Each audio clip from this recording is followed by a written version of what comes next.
Hello everyone, the online गुरु में मैं सुनील शर्मा आप सभी का स्वागत करता हूं।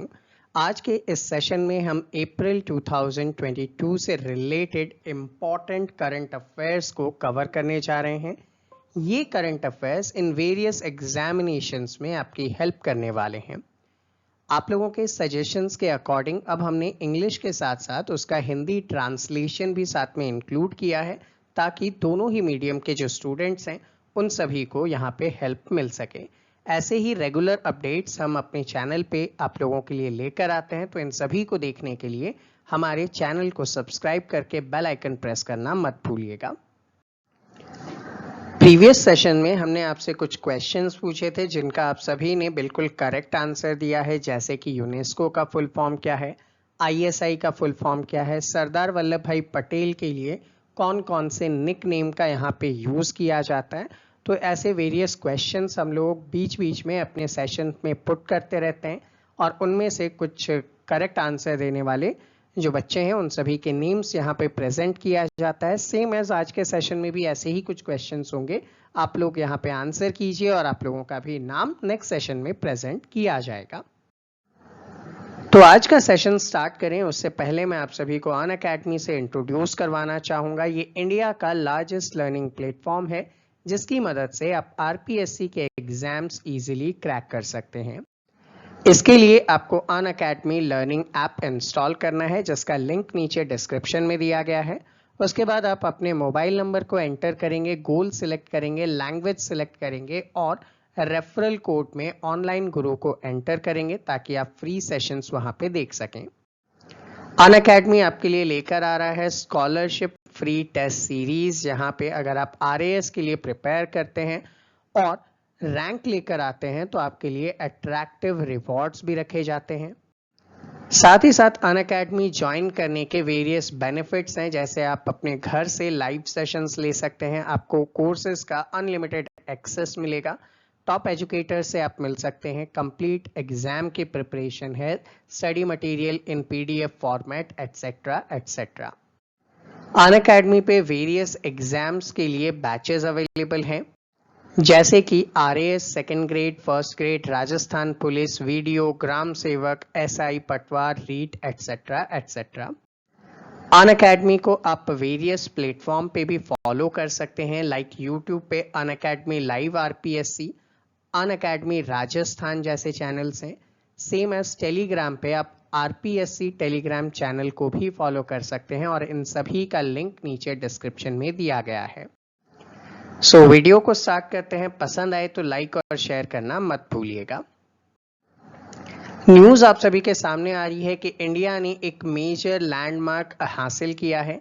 ये जो लैंडमार्क है ये एयरपोर्ट अथॉरिटी ऑफ इंडिया ने सक्सेसफुली किया है। और कैसे किया है, तो हमने भारत का खुद का बनाया हुआ स्वदेशी satellite based augmentation system technology, जिसका नाम क्या है, गगन रखा गया है, उसे सक्सेसफुली टेस्ट किया है। अब ये गगन टेक्नोलॉजी क्या है, तो इसको ऐसे समझिए कि जो पर्टिकुलर एरोप्लेन्स उड़ते हैं वो पहले रेडियो फ्रीक्वेंसी के ऊपर बेस्ड होते थे, नीचे से उन्हें नेविगेट किया जाता था, लेकिन अब गगन सिस्टम के थ्रू उन्हें एक अपना नेविगेशन प्रोवाइड किया गया है, जिससे पायलट्स जो हैं वो सैटेलाइट फ्रीक्वेंसी और जीपीएस की मदद से क्या कर पाएंगे, इजीली लैंड कर पाएंगे।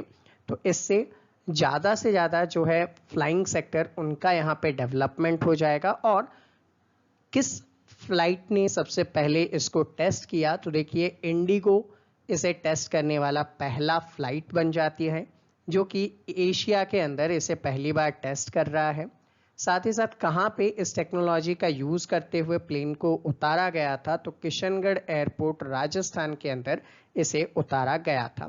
अब बात आती है कि ये जो टेक्नोलॉजी है इसे डेवलप किसने किया है, तो दो ऑर्गेनाइजेशन के नाम आपको याद रखने पड़ेंगे। एक ऑर्गेनाइजेशन है इसरो और सेकंड ऑर्गेनाइजेशन है एएआई। एएआई का पूरा नाम क्या है, एयरपोर्ट अथॉरिटी ऑफ इंडिया है, जबकि इसरो का नाम आप सभी जानते हैं। तो चलिए नीचे कमेंट सेक्शन में कमेंट करके बताइएगा। अब यहाँ पे चूंकि हम लोग बात कर रहे हैं कि सैटेलाइट के थ्रू नेविगेशन लिया जाएगा, तो ये सैटेलाइट कौन कौन से होंगे जो यहाँ पे मदद करेंगे, तो एक सैटेलाइट का नाम है GSAT-10 और दूसरे का नाम है GSAT-8। इन दोनों ही सैटेलाइट की मदद से ये काम यहाँ पे आसानी से किया जा रहा है। नेक्स्ट न्यूज की तरफ आगे बढ़ते हैं तो information and broadcasting minister Anurag Singh Thakur ji ने आज़ादी की अमृत कहानियां के नाम से शॉर्ट वीडियोस जो हैं वो ओटीटी प्लेटफॉर्म नेटफ्लिक्स के साथ मिलकर लॉन्च कर दिया है।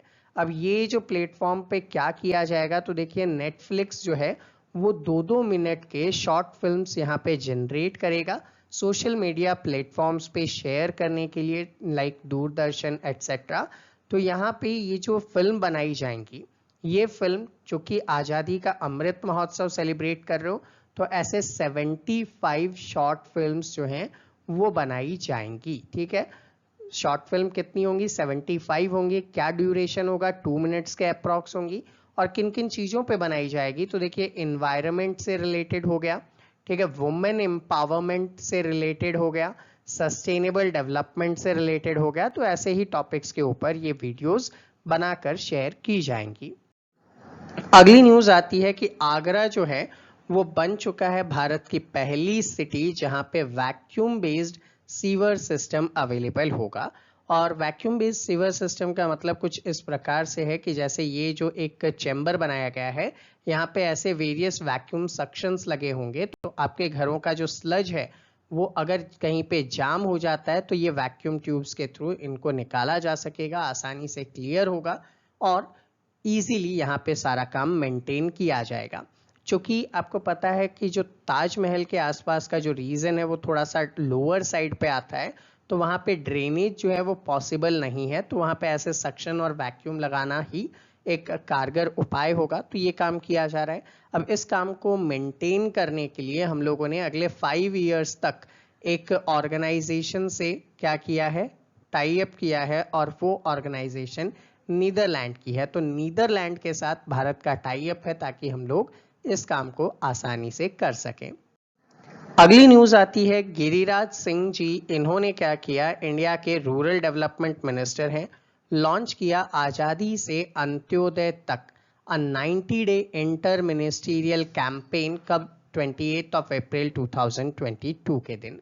अब ये जो आजादी से अंत्योदय तक है, तो ये क्या है, एक 90 डे का कैंपेन है। इस कैंपेन के थ्रू क्या किया जाएगा, इस कैंपेन के थ्रू 75 डिस्ट्रिक्ट्स को चूज किया जाएगा और वहां पे आपके इंडिपेंडेंस से रिलेटेड स्पेशली ऐसे प्लेसेस को चूज करेंगे जहां पे फ्रीडम फाइटर्स का बर्थ प्लेस है, वहां पे जाके इंडिपेंडेंस के इम्पोर्टेंस को समझाया जाएगा और गवर्नमेंट हमारी आज़ादी के 75 ईयर्स को सेलिब्रेट करने वाली है। तो स्कीम का नाम आज़ादी से अंत्योदय तक आपको इजीली याद हो जाएगा। नेक्स्ट न्यूज आप सभी के सामने आता है नारायण राणे, जो कि यूनियन मिनिस्टर हैं एमएसएमई सेक्टर के। ठीक है, एमएसएमई सेक्टर भी इन्हें शॉर्ट में कहते हैं हम लोग, micro small and medium enterprises के रूप में ये जाना जाता है। ये जो एमएसएमई मिनिस्टीरियल मेगा इवेंट है, इसका टाइटल क्या रखा गया, इसका टाइटल रखा गया एंटरप्राइज इंडिया। और कब इसे लॉन्च किया गया? 27 अप्रैल 2022 को लॉन्च किया गया और ये 1 मंथ यानी कि 27 मई 2022 तक चलेगा। इस इवेंट का मेन मोटिव क्या है, इंडिया के अंदर एंटरप्रेन्योरशिप को, उद्यमिता को डेवलप करना और लोगों को एंटरप्रेन्योर बनने के लिए प्रेरित करना और उससे रिलेटेड नॉलेज अवेलेबल करवाना है। नेक्स्ट न्यूज आप सभी के सामने आई कोविड-19 से रिलेटेड एक ऑर्गेनाइजेशन है बायोलॉजिकल ई। इस बायोलॉजिकल ई जो कि हैदराबाद की एक कंपनी है, इन्होंने एक वैक्सीन बनाई जिसका नाम क्या है, कोर्बीवैक्स।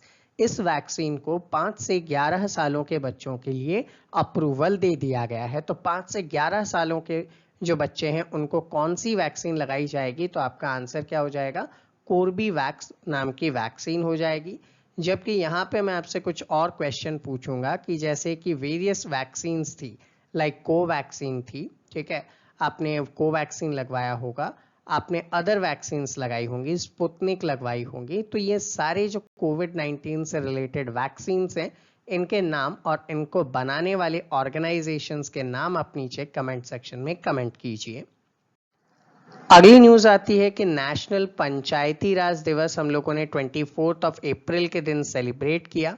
ये हम लगातार 2010 से सेलिब्रेट कर रहे हैं और सेलिब्रेट करने का जो मेन मोटिव है कि 73rd कॉन्स्टिट्यूशनल अमेंडमेंट जो कि किया गया था और इसी के थ्रू पंचायती राज को क्या किया गया था, ऑथराइज किया गया था।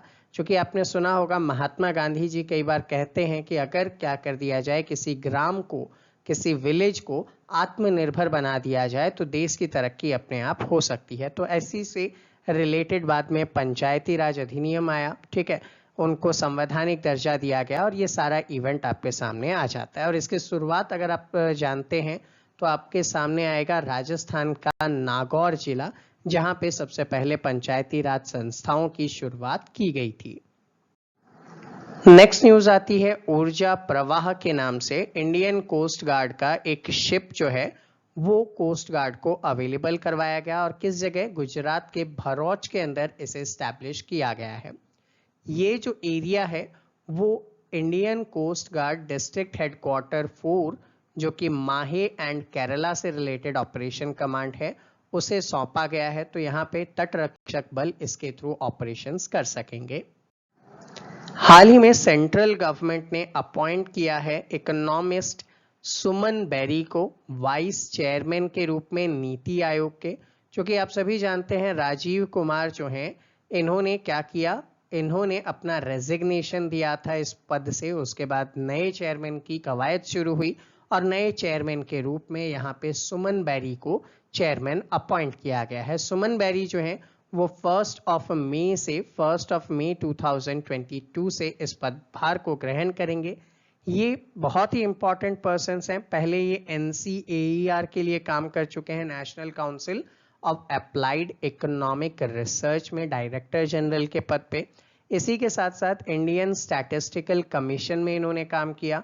प्राइम मिनिस्टर के इकोनॉमिक एडवाइजरी काउंसिल में इन्होंने काम किया। रिजर्व बैंक ऑफ इंडिया के टेक्निकल एडवाइजरी कमेटी के रूप में भी इन्होंने काम किया। वर्ल्ड बैंक में भी इन्होंने अपनी सेवाएं दी हैं। तो समझ सकते हैं कितने इंपॉर्टेंट पर्सन्स रहे हैं ये। तो नीति आयोग के क्या बना दिए गए हैं, ये वाइस चेयरमैन बना दिए गए हैं। किनकी जगह बनाए गए, राजीव कुमार की जगह बनाए गए। बहुत ज्यादा इंपॉर्टेंट, याद रखिएगा आप। नेक्स्ट न्यूज आती है प्राइम मिनिस्टर नरेंद्र मोदी जी ने इनॉग्रेट किया है एक रेडियो स्टेशन और रेडियो स्टेशन का नाम क्या रखा गया है, इसका नाम रखा गया है दूधवाणी। अब दूधवाणी जो है वो एनिमल हस्बेंड्री से रिलेटेड काम करेगा। इसका मतलब है कि जो पशुपालक हैं उन लोगों को यहाँ से नए नए जो तरीके हैं उनके बारे में अवगत करवाया जाएगा इस रेडियो स्टेशन के थ्रू।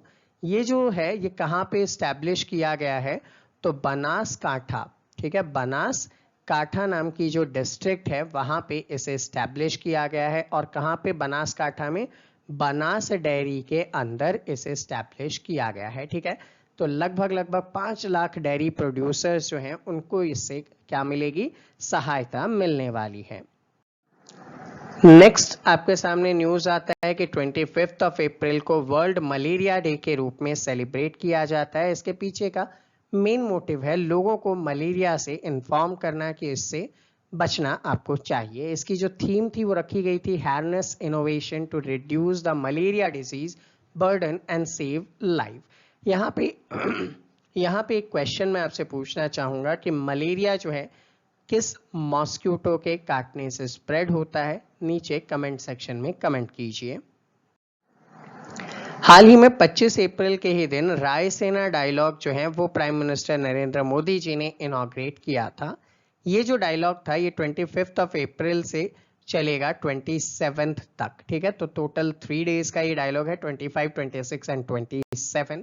ये जो डायलॉग है ये कब से स्टार्ट हुए थे, तो देखिए 2016 से इसे स्टार्ट किया गया था। और इसका मेन मोटिव क्या था कि जितने भी जियो पॉलिटिकल इश्यूज हैं, जियो इकोनॉमिक इश्यूज हैं, उनके ऊपर ध्यान केंद्रित किया जा सके और उनका हल निकालने के लिए यहाँ पे डिबेट्स एंड डिस्कशंस किए जा सकें।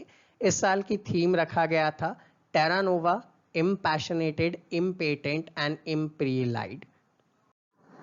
नेक्स्ट न्यूज आती है राधिका गुप्ता जो कि CEO हैं एडलविस म्यूचुअल फंड के, राघव चंदन जो कि आम आदमी पार्टी के लीडर हैं, एंड माइकलो फेडरोव जो कि यूक्रेन के वाइस प्राइम मिनिस्टर हैं, and minister of digital transformation है, इन सभी को यंग ग्लोबल लीडर 2022 के रूप में। तो यंग ग्लोबल लीडर 2022 कौन अनाउंस कर रहा है? तो वर्ल्ड इकोनॉमिक फोरम WEF की तरफ से इसे अनाउंस किया जाता है। ये जो लिस्ट है, यहाँ पे क्या होने वाला है, एक डावोस के अंदर समिट होने वाला है, ठीक है। उस समिट से पहले अनाउंस किया गया है। ये समिट 22 से लेकर 26 ऑफ मई 2022 के टाइम पीरियड पे ऑर्गेनाइज किया जाएगा और वहां पे इन लोगों को प्रेजेंट किया जाएगा। तो इन लोगों को कैसे और क्यों प्रेजेंट किया जाता है? तो देखिए, वर्ल्ड इकोनॉमिक फोरम एक लिस्ट इशू करता है और इस लिस्ट के अंदर टोटल 109 ग्लोबल लीडर जिनकी एज 40 ईयर्स से कम है, उनके नेम्स प्रेजेंट किए जाते हैं। हमने कुछ विशेष जो इंडिया से रिलेटेड हैं और कुछ इंपॉर्टेंट पर्सन्स हैं, उनके नाम यहाँ पे देखें। ये लोग equity, green energy, educational reform, refugee rights etcetera के ऊपर काम करते हैं, तो उन सभी को यहाँ पे अवार्ड किया जाता है। एक रिपोर्ट सामने आई और रिपोर्ट जो सामने आई वो किसकी तरफ से आई? सिप्री की तरफ से आई। सिप्री क्या है? Stockholm International Peace Research Institute, world military expenditure के ऊपर कि दुनिया भर के जो देश हैं वो मिलिट्री एस्टेब्लिशमेंट में कितना खर्चा करते हैं। तो उसी से रिलेटेड ये रिपोर्ट आई और ये कह रही है कि वर्ल्ड के थर्ड हाईएस्ट मिलिट्री स्पेंडिंग्स जो है वो कौन करता है? इंडिया करता है, आफ्टर यूएसए एंड चाइना। तो यूएसए सबसे ज्यादा, चाइना सेकंड रैंक पे और इंडिया थर्ड रैंक पे है जो मिलिट्री एस्टेब्लिशमेंट्स पे खर्च करता है, इंपोर्ट करने के ऊपर खर्च करता है। हालांकि इंडिया का जो इंपोर्ट है वो पहले की तुलना में कम हो रहा है। ये डेटा आपको यहाँ पे उपलब्ध करवाया जा रहा है। हाल ही में एक और न्यूज आई थी कि जो वर्ल्ड का बिगेस्ट डील हुआ है एलॉन मस्क की तरफ से, जो कि टेस्ला से रिलेटेड है, जो स्पेस एक्स से रिलेटेड हैं। इन्होंने क्या किया है, recently social media site Twitter को अराउंड 44 बिलियन US$ में परचेस कर लिया है। इसके परचेस करने के साथ साथ क्या हो जाएगा, ट्विटर अब एक प्राइवेट ऑर्गेनाइजेशन बन जाएगा। सेकेंड इंपॉर्टेंट थिंग, इनके जो चेयरमैन थे ब्रेट टेलर, ये अभी भी काम करते रहेंगे। साथ ही साथ जो चीफ एग्जीक्यूटिव ऑफिसर थे और ये इंडिया के थे, ठीक है, इनके ऊपर कई बार सवाल बना, पराग अग्रवाल, ठीक है, ये भी वहां पे कंटिन्यू अपना वर्क करते रहेंगे। लेकिन अब ट्विटर जो है वो प्राइवेट ऑर्गेनाइजेशन बन जाएगा और इनका ये मानना है कि इसके थ्रू ये freedom of speech and expression को आसानी से मेंटेन कर सकेंगे। नेक्स्ट न्यूज आती है कि पल्ली नाम का जो विलेज है संबा डिस्ट्रिक्ट जम्मू के अंदर, वो भारत की पहली पंचायत बन चुकी है जो कार्बन न्यूट्रल है। कार्बन न्यूट्रल का मतलब होता है कि आप जितना पॉल्यूशन करते हैं उतना ही पॉल्यूशन आप क्या कर लेते हैं, एब्जॉर्ब भी कर लेते हैं। मतलब पॉल्यूशन आपका कम होता है, आपके पास ग्रीनरीज ज्यादा होती है। तो ये रिकॉर्ड इन्होंने हासिल किया एक सेंट्रल स्कीम के थ्रू, जिसमें पीएम मोदी ने 500 किलोवाट का सोलर प्लांट यहाँ पे इनॉग्रेट किया था, ठीक है। और लगभग आप इसे ऐसे जान सकते हैं कि 6408 मीटर स्क्वायर का इनका एरिया है, जिसमें 1500 सोलर पैनल यहाँ पे लगाए गए हैं, जिससे लगभग 340 हाउसेस जो हैं उनको इलेक्ट्रिसिटी मिल जाएगी और renewable source of electricity available करवाई जाएगी। पॉल्यूशन यहाँ पे कम हो जाएगा। तो इंपॉर्टेंट है कौन सा, कार्बन न्यूट्रल पंचायत है, तो Palli village, Samba district, Jammu and Kashmir. Next news आई कि जापान यहाँ पे कह रहा है कि इसके जो 4 आइलैंड्स हैं, कहाँ पे, कमचका पेनिनसुला के अंदर, उस पे रशिया की तरफ से इलीगली वे में अपना कब्जा जमाया जा रहा है। चूंकि यहाँ पे ये वाला जो आइलैंड है, इसे यहाँ पे जापान, ये देखिएगा मैप के अंदर ये जापान है और ये वाला जो रीजन है वो रशिया है। तो रशिया इनके ऊपर क्या कर रहा है, कैप्चरिंग कर रहा है। अब इसके पीछे एक लॉन्ग टाइम का डिस्प्यूट है। देखिए यहाँ पे जापान जो है, जापान इस रीजन को कहता है नॉर्दर्न टेरिटरी, ठीक है, नॉर्दर्न टेरिटरीज के रूप में इसे जानता है, जबकि जो रशिया वाले हैं ये इसे क्या कहते हैं, कुरील कहते हैं।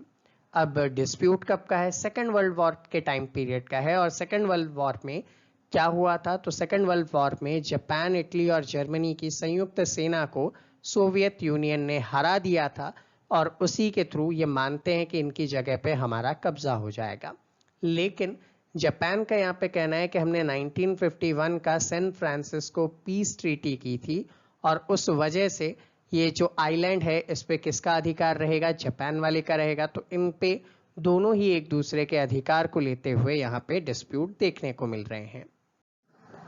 अगली न्यूज आती है कि 26 अप्रैल को वर्ल्ड इंटेलेक्चुअल प्रॉपर्टी डे के रूप में आप लोग सेलिब्रेट करते हैं। इंटेलेक्चुअल प्रॉपर्टी का मतलब आपका कोई कॉपीराइट, पेटेंट, डिजाइन, ट्रेडमार्क वगैरह जो आप डे टू डे लाइफ में यूज करते हैं और आपने उसे इनोवेट किया है तो वो आपका इंटेलेक्चुअल प्रॉपर्टी है। तो उसी को क्लेम करने से रिलेटेड है। थीम रखी गई थी IP and youth innovating for a better future. कौन सेलिब्रेट करता है, क्यों सेलिब्रेट करते हैं? तो देखिए इसी दिन वीपो स्टैब्लिश हुआ था, वर्ल्ड इंटेलेक्चुअल प्रॉपर्टी ऑर्गेनाइजेशन। कब स्टैब्लिश हुआ था? 1970 के अंदर। कब फंक्शनल हुआ था? 2000 के अंदर। ठीक है, और किस दिन हुआ था? 26 अप्रैल के दिन हुआ था। तभी से हम 26 अप्रैल को वर्ल्ड इंटेलेक्चुअल प्रॉपर्टी डे के रूप में सेलिब्रेट कर रहे हैं। अगली न्यूज आती है cabinet committee on economic affairs ने अप्रूव कर दिया है अराउंड 4526.12 करोड़ रुपीस 540 मेगावाट के क्वर हाइड्रो इलेक्ट्रिक प्रोजेक्ट के लिए, जो कि चेनाब रिवर पे किश्तवाड़ डिस्ट्रिक्ट जम्मू एंड कश्मीर के अंदर है। हालांकि यहाँ पे आपको एक चीज पता होनी चाहिए और वो है Indus water treaty. Indus water treaty में क्या हुआ था, इंडिया और पाकिस्तान ने 1960 के अंदर एक ट्रीटी की थी कि भैया 6 रिवर हैं। ठीक है, अब ये जो 6 रिवर हैं वो पाकिस्तान की तरफ जा रही हैं, तो यहाँ पे मैं 6 रिवर्स लिख दूंगा। अब इनमें से अगर बात किया जाए तो 3 जो ईस्टर्न पार्ट में रिवर हैं, जैसे कि एक रिवर का नाम है ब्यास, एक रिवर का नाम है सतलज और एक रिवर का नाम है रावी। ठीक है, इनका कंप्लीट राइट किसके पास है? इंडिया के पास है। जबकि वेस्टर्न पार्ट की जो रिवर्स हैं जैसे कि झेलम, ठीक है, चेनाब और इंदस, सिंधु जिसे आप कहते हैं, इसके ऊपर किसका काम होगा? पाकिस्तान का काम होगा।